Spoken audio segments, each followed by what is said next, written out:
Guys আমরা শক্তিগড় থেকে ফেরার পথে দাঁড়িয়েছি, চা খাচ্ছি। এখানে আমাদের ড্রাইভার ঘুমাচ্ছে, ড্রাইভারের খুব ঘুম লেগেছে, ড্রাইভার ঘুমাচ্ছে।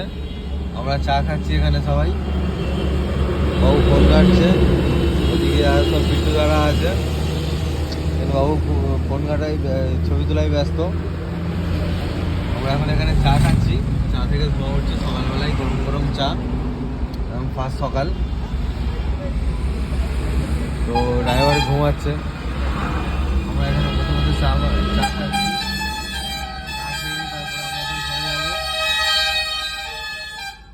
আমাদের ঘরে যেতে এখনো পর্যন্ত 30 কিলোমিটার রাস্তা বাকি আছে।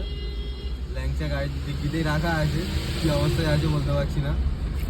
30 কিলোমিটার দূরে আমাদের ঘর। ঠিক আছে তাই, টাটা, আমরা বাড়িতে যাই।